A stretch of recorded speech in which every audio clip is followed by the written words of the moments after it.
Hello, this is Reverend Don Lewis coming to you from beautiful Florida. And today our question comes to us from Michael O'Grady. And Michael has this question.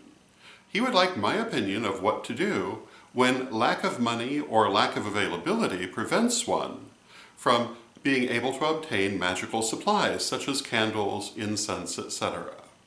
And he particularly references the current pandemic situation as an example, but of course there are many other circumstances in which this could be an issue.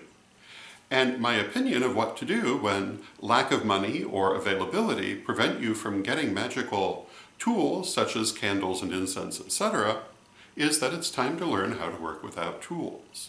The good news is that this is entirely possible.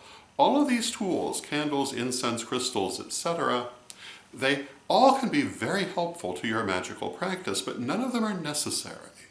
They're merely helpful, and they're helpful in a number of ways. They're helpful as keys that help you to make the magical shift of consciousness.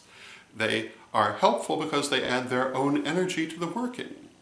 But everything you truly need to do magic is present within and does not have to be found outside. The things you can find outside can be very helpful. I'm not saying they're not, but they're never necessary. So if you can't find candles or incense or cannot afford to buy them, this should not hold you back. It just means you have to work without them and find other ways to do the same things.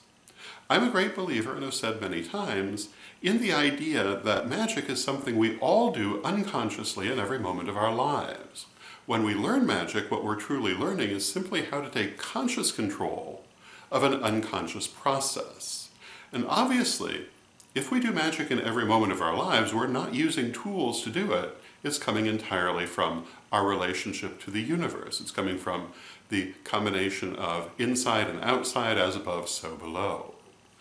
And therefore, although when we learn magic, we often use external things to help us, they are never truly necessary.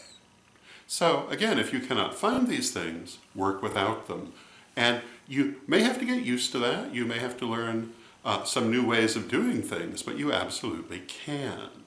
Now, one of the things that I find most helpful are candles, because candles actually add energy to your working, but so do energetic constructs that you create through visualization, and they work just as well. And so there's no reason not to do that.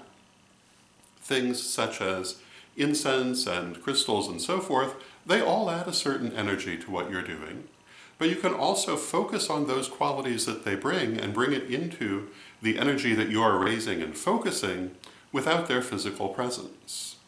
So, what do you do when you can't afford particular magical items or cannot find them?